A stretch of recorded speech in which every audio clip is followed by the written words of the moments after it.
Okay, I had the opportunity to be the team leader that went out and did the initial site visit for reaccreditation for the Plano Fire Department and worked with them through that process. And they had some struggles initially, ended up being deferred, but worked with the Technical Advisory Committee before they went back out to Plano and talked about some of the findings that we had and made sure that they were kind of on target for helping them out to be successful. When I went back and did the site visit, it was pretty obvious that they had worked hard, and the team there in Plano had put together a real solid program, whether standard of cover, and actually had utilized some of that data to their advantage on coming up with different response standards, and had really taken it to heart. Yeah, I think one of the things that we learned was the valuable lesson, despite the fact that we had been accredited in 2001, we were accredited again in 2006, and maybe taking for granted a little bit of the fact that we had been accredited twice before, and not really doing our due diligence on keeping up and integrating really what the CFAI experience is to the department.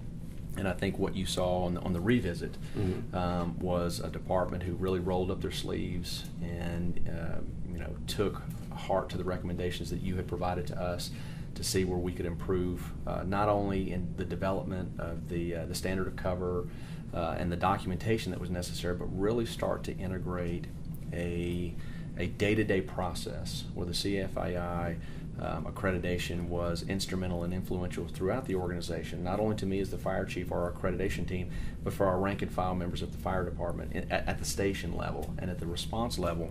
And we did that in a number of ways based on your recommendations, was providing the standard of cover to each one of the stations, holding the company officers accountable for not only looking at the document, really learning it, studying it, having some training days specific to them and to their subordinates there as well. And so now we've learned the lesson that this is going to be a day-to-day process for us. We're going to use this as kind of our Bible to keep us on track on a day-to-day process, whether it's turnout times, response times, and ensuring that we're providing the highest quality of service we can to our citizens while maintaining a good quality work environment for our people inside. And so we're very grateful to that.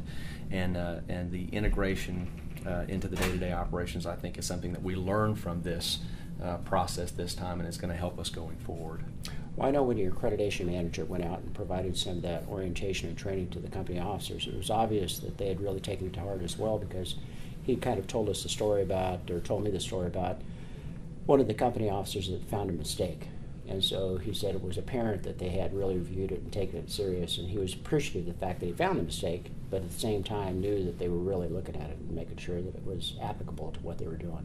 I think you're exactly right. I think we both know, coming from a fire service background, that there's really no one better to scrutinize a document or a policy or procedure other than firefighters that are at the fire stations. Absolutely. And so us getting that document out there and really letting them look at it, let them scrutinizing it, letting them get back with us and having buy-in and accountability and some ownership in the document itself. So it wasn't just something that they saw on a shelf every so often when we got reaccredited. They really use it in the day-to-day activities. They use it to base their own response times. We're coming up with models that we're taking from Atlanta Fire Rescue, where they have Atlanta Fire Rescue STAT.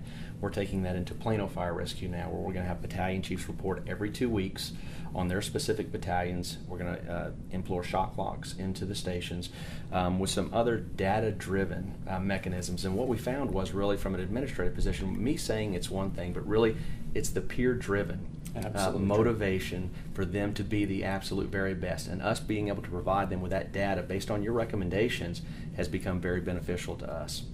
Well, and I think it's that competitive nature, too, that happens in the station. When those people become aware of the fact that it's important and how it affects them and what kind of level of service that they can do to improve, then they take it serious, and it becomes a challenge to them. It does. So they'll work hard at it. Yeah, very much so. And I can tell you that going through the process for the first time as me being a new chief, it was very encouraging and very motivational for myself to see how engaged my team was based on your team's first visit, based on your recommendations.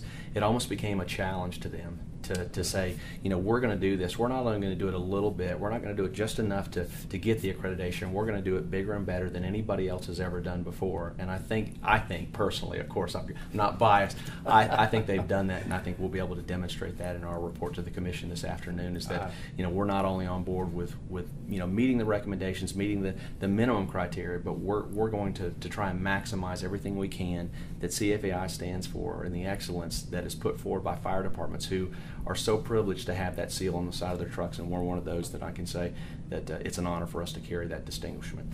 And I believe it. I mean, while I was there and going through the information with the team, they are definitely committed, and you could tell that it was a big difference from the time we were there the first time to the present, and they're going to make it happen. Well, listen, I just want to thank you for all your help and all the team's help. Thank you. Thank you.